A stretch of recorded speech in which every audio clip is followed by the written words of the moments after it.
बिस्मिल्लाहिर्रहमानिर्रहीम। Lecture number 2, class 10th, unit number 2, page number 32 plus 33। तो आज हम इस वीडियो में, इस ट्यूटोरियल में सी लैंग्वेज के बहुत अहम तरीन टॉपिक अरिथमेटिक ऑपरेटर्स को डिटेल में डिस्कस करेंगे। तो आइए हम देखते हैं कि अरिथमेटिक ऑपरेटर्स क्या होते हैं। तो सबसे पहले हम इसकी डेफिनेशन देखते हैं कि what is arithmetic operator. Arithmetic operators are used to perform arithmetic operations on data, यानी मुख्तलिफ डाटा पर मुख्तलिफ़ किस्म के ऑपरेशंस को परफॉर्म करवाने के लिए आप अरिथमेटिक ऑपरेटर्स का इस्तेमाल करते हैं। Table 2.2 represent the arithmetic operator with their description. ये जो टेबल दी गई है ये सारा हमें ब्रीफ कर रही है अरिथमेटिक ऑपरेटर से रिलेटेड। इसमें सबसे पहले अरिथमेटिक ऑपरेटर डिवीज़न, जिसका नेम है division operator. It is use to divide the value on left side by the value on right side. ये यानी इस जो डिवीज़न ऑपरेटर है, जो वैल्यू लेफ़्ट हैंड साइड पर दी गई है, ये राइट साइड पर जो वैल्यू दी गई होगी उस पर डिवाइड करने से जो आंसर आएगा वो डिवीज़न ऑपरेटर होगा। इसके बाद हम इन दो ऑपरेटर्स को पहले देखते हैं, डिवीज़न को और मॉडुलस को। मॉडुलस ऑपरेटर्स क्या करता है? It gives the remainder value after dividing the left operand by the right operand. यानी ऑपरेंड क्या होता है? यानी लेफ़्ट ऑपरेंड को राइट ऑपरेंड पर डिवाइड करने से जो वैल्यू बच जाती है उसे आप मॉडुलस ऑपरेटर की मदद से कहते हैं कि मॉडुलस ऑपरेटर का ये आंसर है। इसको हम ज़रा डिटेल में देखते हैं कि ऑपरेंड किसे कहते हैं। मिसाल के तौर पर आपने लिखा 10 + 20, तो इसमें 10 और 20 ये आपके पास ऑपरेंड्स हैं। ऑपरेंड्स ये याद रखिएगा, ऑपरेंड्स हैं। और जो बीच में प्लस आपने इस्तेमाल किया है ये आपके पास ऑपरेटर है, ऑपरेटर। इसी तरह अगर आप लिखते हैं 100 + 300, तो इसमें जो 100 है और 300 है ये आपके पास ऑपरेंड्स होंगे। और जबकि जो प्लस या माइनस है ये आपके पास क्या होगा? ऑपरेटर होगा। अब इस प्लस की जगह माइनस भी हो सकता है, माइनस भी हो सकता है, डिवाइड भी हो सकता है, मॉडुलस ऑपरेटर भी हो सकता है, मल्टीप्लिकेशन ऑपरेटर भी हो सकता है।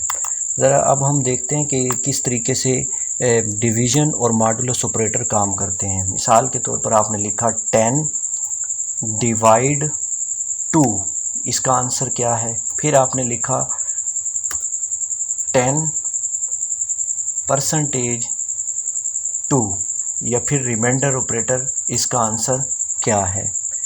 तो आपने इसको सिंपल डिवाइड करना है, यानी 10 को आपने अंदर रखा और 2 को बाहर रखा।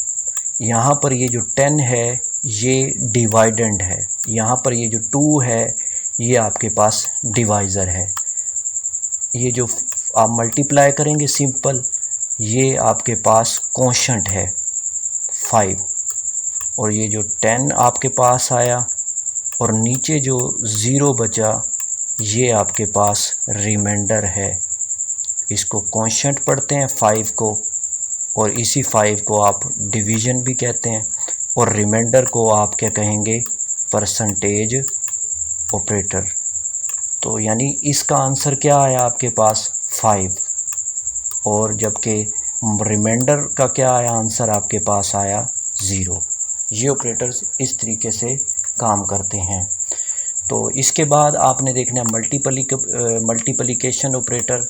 इसका सिंबल या फिर ऑपरेटर को इस तरीके से रिप्रेजेंट किया जाता है स्टार सिंबल से। It is use to multiply the 2 values. Simple 2 value को जिस तरह आप सिंपलीफाई करते हैं, मल्टीप्लाई करते हैं, ये उसी तरह से सी लैंग्वेज में काम करेगा। इसी तरह एडिशन सिंपल, यानी it is use to add 2 values. 2 values को ऐड करने के लिए आप प्लस का साइन इस्तेमाल करेंगे। माइनस यानी subtraction operator, it is use to subtract the value on right side from the value on left side. Simple, जो राइट साइड पर जो वैल्यू दी गई है उसको लेफ़्ट हैंड साइड से माइनस कर देंगे। जो आंसर आएगा वो सब्ट्रैक्शन ऑपरेटर की मदद से आएगा।